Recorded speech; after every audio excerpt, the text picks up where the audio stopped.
And it's not just people. The Guardian have come out and said things like exercise is far right. Now, I've had a few PE teachers in my time who've shown some fascistic tendencies. One PE teacher once demanded I do 10 press-ups in 60 seconds. 10 press-ups! Only the SS would demand someone do 10 press-ups in 60 seconds. This is the sort of body fascism that Goebbels would have approved of. All right, today we are back on the Triggernometry podcast channel, and in a change from the usual programming, we have the other Triggernometry host, Francis Foster, who normally doesn't say much at all in these Triggernometry podcasts. It's always Konstantin Kisin who does all the talking, but today Francis Foster is going to give us a monologue, and he's trying to be a bit funny. Apparently he's a comedian, but, you know, we'll see what he has to say. Many terms have changed their meaning over the past few years. Diversity, racism, oppression, woman. 10 years ago, the term woman was used to describe someone who was born with a vagina, had double X chromosomes, and was as emotionally stable as Japan during a tsunami. Ooh, based. I think he's going to get in trouble for that. Actually, a woman is an adult human female. It's actually very simple. Nowadays, being a woman is something anyone can be, just as long as you buy a wig, wear a dress, and threaten to destroy anyone's career who disagrees with you. The same thing has happened to the term far right. When I was growing up, far right meant people who were white nationalists, hated ethnic minorities, and openly supported Hitler. And they were never shy about telling you they were racist. In fact, they were proud of it. I lived in a part of South London which had a very real problem with white nationalist groups such as the BNP and the National Front. Growing up in the shadow of white supremacist groups had a profound effect on my life. My mum is from Venezuela. She wanted to call me Francisco Jaime. Francisco in English is Francis, and Jaime means part of the vagina that breaks during sex. Because we lived in an area where racism was rampant, my dad insisted that my name should be Francis. And I'm so grateful to him because going to a South London state school was much easier now that I had the name of a middle-class white woman. That's actually kind of funny. Yeah, Francis is typically often a woman's name. That's pretty funny. But you see, I just now recorded another video about Konstantin, his co-host Konstantin Kisin, about saying, yeah, I generally agree with these guys. You know, they're conservative-minded. They're fighting back against the woke left. But they have this whole conservative attitude, too, about calling things the far right. You know, yeah. Like, far right is, like that's some sort of epithet. And, you know, maybe, just maybe, Francis, if those people you decried, so he mentioned the British National Party, he mentioned, who else did he mention? Yeah, you know, he said, yeah, they were openly racist. Well, maybe if attention had been paid to them and their concerns and anger had been addressed, taken into account by the elites, by the government, then we wouldn't be in the position we are in today, where leftism has gone extreme. It's just gone totally overboard and is dragging our Western civilization down with it. See, it's always like that. That's what the conservatives do. It's like, oh no, don't be mean and racist. Don't be extremely far right. Just be conservative. And as we have seen, conservatism is in the UK, in England, in Australia, in the Anglosphere at least, is a completely failed ideology. It does not work. I was gender fluid before it was cool. The good thing was that my mum never really understood the whole politics thing. I remember she once got handed a leaflet for the BNP and asked them if they had one in Spanish. Nowadays, the term far right has evolved to anyone you disagree with. Donald Trump, Nigel Farage, Boris Johnson, Liz Truss, Priti Patel, Suella Braverman. I doubt Hitler would approve of Suella Braverman, a brown woman who married a Jewish man, therefore producing brown Jewish kids. And for those nerds going, Francis, Jewishness is passed down through the mother's side, therefore they're not Jews. I'm no World War II historian, but I doubt Hitler would have said, you know what, Henry, you've got a point. They're not proper Jews, let them go. And it's not just people. The Guardian have come out and said things like exercise is far right. Now, I've had a few PE teachers in my time who've shown some fascistic tendencies. One PE teacher once demanded I do 10 press-ups in 60 seconds. 10 press-ups! Only the SS would demand someone do 10 press-ups in 60 seconds. This is the sort of body fascism that Goebbels would have approved of. Although the Nazis were National Socialists. And I don't think I've ever seen a socialist who can do more than 5 press-ups. The guy... Okay, another good dig there at the socialists. Yeah, they're pretty weedy, you know, these Antifa soy boy types. Socialist soy boys. Yeah, that's true. Press-ups. Oh, press-ups, by the way, if you're American, press-up is what we call in the United States a push-up. For the Brits listening, of course, these little opinion pieces he's showing from The Guardian that's just typical Guardian nonsense. Obviously, you're well aware of that.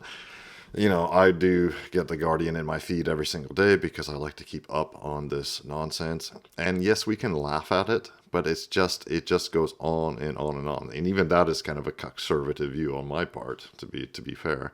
We shouldn't be laughing about it. We should be destroying these people. They're trying to destroy our society and our civilization. We should destroy them, destroy The Guardian and all the people who write this nonsense. Obviously, I don't mean physically. I mean just take them down, just show, you know, mock them, ridicule them mercilessly. So this one, the English countryside can still feel off limits to people of color. We're working to change that. Yeah, well, you don't have to change it. Just go into the countryside, touch grass. Jesus, of course, The Guardian, they can't touch grass. They're too busy staring at their screens. Guardian also claimed the countryside is racist. And of course it is. You don't see many black sheep there, do you? But there's an important point to all this. Because if everything is far right, then nothing is. Which is a very real problem because... Yeah, so he's complaining about The Guardian and the liberals calling everything far right. He just mentioned the far right, which he would call the true far right, the actual far right. But my point that I made earlier was you should have listened to that far right. And it's because people like you didn't listen to them that we are in the situation we're in today. The far right still exists, and they are, of course, still a danger. So when newspapers like The Guardian... No, they're not a danger, actually. They're more extreme now, probably, yeah, because the situation has got more extreme. The degeneration has got more extreme. Guardian tell me the far right are on the rise in Germany. As someone who bears more than a passing resemblance to a Jewish man who happens to be halfway through a transition, I start to get a little nervous. See, that's why I don't like these conservatives. The far right, you mean an actual vaguely right-wing party in certain ways, the AfD in Germany? Yeah, I mean, I don't know all their policies. I guess they're mainly known here, at least. In you know, I'm in Belgium. In other European countries, I'm sure they're basically known because they openly say they want to stop mass migration. They want to kick out all the migrants who shouldn't be there, legal and illegal. They want to re-migrate them. Yeah, I agree. Make re-migration great again. Absolutely. But see, this conservative type, he is already counter-signaling them. He's already, you know, distancing himself from them as if they're bad. They're going to start taking away the Jews. I'm going to be in the back of the van because no one believes that my mum is Venezuelan. And even if they do, I doubt those are the type of genetics they want hanging about the place. Plus, it's not as if the Germans don't have a history of this stuff. Oh, maybe she should go to that apartment complex in Colorado where the Tren de Agua gang from Venezuela now has actually been shown to be committing crimes in that apartment complex, even though a few months ago, all the leftists said that was conspiracy theory. Every time I see a German and I hear them talk about nationalism, I always see them doing this. No, Gunther, you must put the hand down.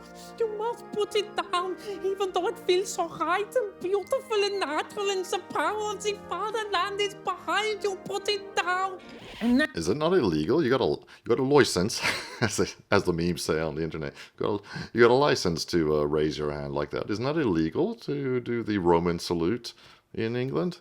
It is in many European countries. And it's been made illegal in Australia, as far as I know. Now, I'm seeing a whole host of far-right parties become ever more popular across Europe, and I'm getting concerned because a lot of those boys embraced fascism back in the 30s a little too quickly for my liking. Take the French, whose resistance to the Nazis melted faster than one of their cheeses at room temperature. Never, ever trust a Frenchman. Only joking. I don't trust anyone that speaks French, and that includes the Belgians. Ooh, shots fired. I live in Belgium, and I speak French. Flemish isn't a language. It's And Flemish is a language. I live in the Flemish part of Belgium, sir. basically angry gargling. All of these parties are That's actually Dutch you're thinking of. Flemish is much more mellifluous and pleasing on the ear than the Dutch spoken in Holland. talking about limiting immigration, prioritising their citizens, and have anti-Islam policies. Marine Le What's wrong with that? What? No lie detected. Yeah, they don't want these leaders, these so-called far-right European leaders, don't want their country swamped with people who are not Europeans, bringing cultures that are not European cultures, and which includes Islam, which is completely at odds with any European culture. Yeah, what's wrong with that?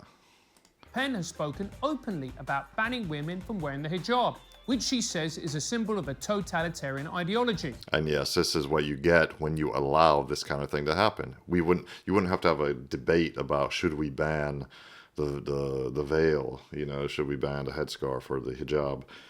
You wouldn't have to have that if you hadn't let in a bunch of people into your country who didn't belong there in the first place. Now we have to have these debates. Or you wouldn't have to have a debate in Sweden, about honor killings or something like that, because you've let in millions of people from wildly differing cultures that are not European and that do things like honor killings. I don't agree with banning the hijab. I think adults should be allowed to wear what they want. Telling people what they can and can't wear strikes me as authoritarian. But I also believe that immigration is currently unsustainable and needs to be brought down.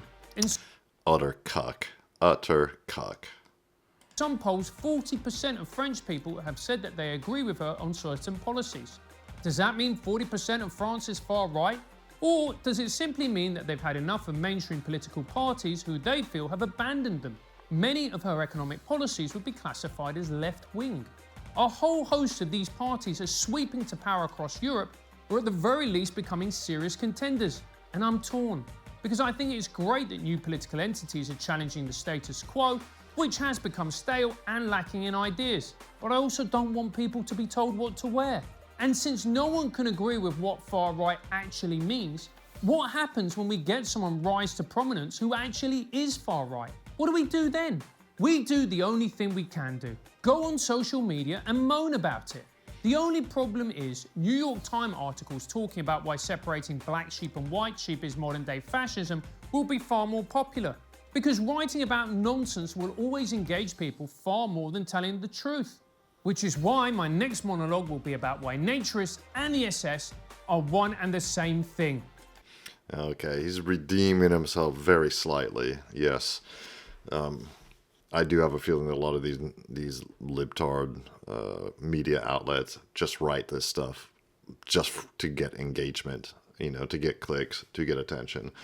However, the fact is, even if they do it just for that,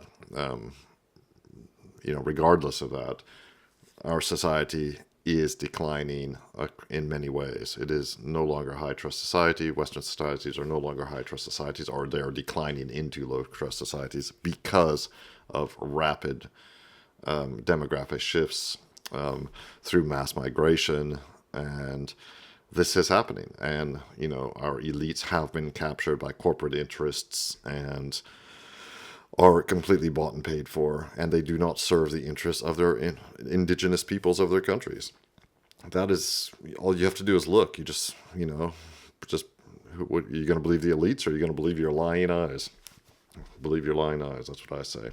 Anyway, let me know what you think of this guy and trigonometry in general. I'm sort of hot and cold on them.